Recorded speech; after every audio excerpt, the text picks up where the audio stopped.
ఆయన ఆయన ఏంటి మన గాలి జనార్దన్ రెడ్డి గారికి 7 ఏళ్ళు జైలు శిక్ష పడింది అంటారు. ఎలా ఫీల్ అవుతున్నారు అన్న? అది జైలు శిక్ష పడింది కరెక్టే కానీ అది క్లారిటీగా ఉండదన్న. జైలు శిక్ష అనేది కంటిన్యూషన్ చేయరు. అది అప్రూవ్ గా మళ్ళీ బయటకు వస్తారు ఆయన. అదే విధంగా బయటకు వస్తాడు ఆయన.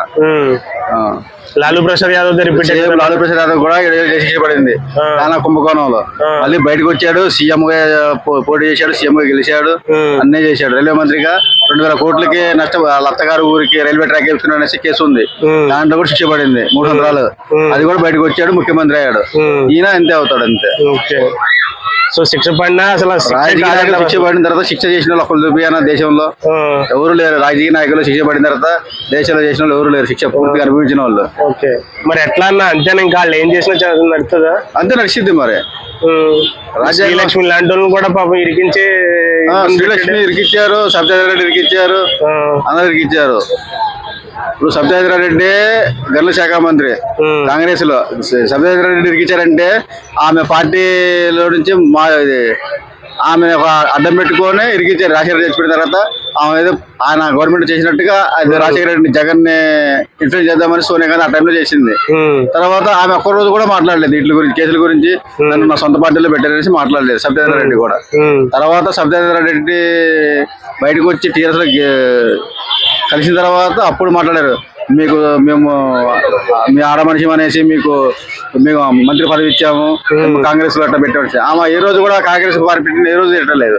కాకపోతే ఆమె టార్చర్ పెట్టారు కాబట్టి ఆమె బయటకు వచ్చింది. అందువల్ల కేసులు ఇప్పటికీ నడుతున్నాయి కేసులు.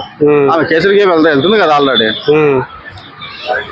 సో అంటే ఇప్పుడు కేసు పడినా అక్కడ వాళ్ళు మేనేజ్ చేసుకుంటారేమో కదండి జైలు. Manage compulsory చేసుకుంటారన్న.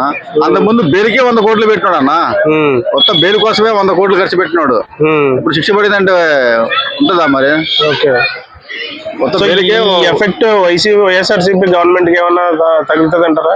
వైఎస్ఆర్సీపీకి ఏం సంబంధం అన్న? ఏ సంబంధం లేదు కదా. ఇచ్చింది స్టేట్ గవర్నమెంట్, ఆ గవర్నమెంటే లేదు ఇప్పుడు. ఇప్పుడు ఇచ్చిన మనుషులే లేరు. ఇప్పుడు శ్రీలక్ష్మి ఉంది, ఆమె రిటైర్మెంట్ కూడా టైం అయిపోయినట్టు ఉంది. ఆమె అధికారంలో కూడా లేదు. సత్యనారాయణ రెడ్డి కూడా పార్టీ మారింది, స్టేటే మారిపోయింది.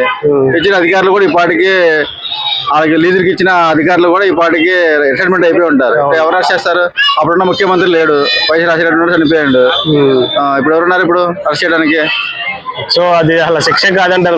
శిక్ష కాదు. ఇప్పుడు నీకు ఇండియా కోర్టు ఏం చెప్తుంది? సాక్ష్యాలు ఉంటేనే. అది నువ్వు ప్రింటెడ్ మీడియా అన్నీ చూసుకోవద్దు. మీడియా తీసాను మాట రికార్డింగ్ ఉన్నాయని చూసుకోవద్దు.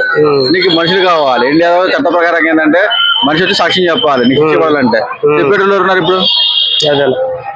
ఇప్పుడు కేసులు ఇచ్చిన ముఖ్యమంత్రి లేడు. Okay bro, thank you.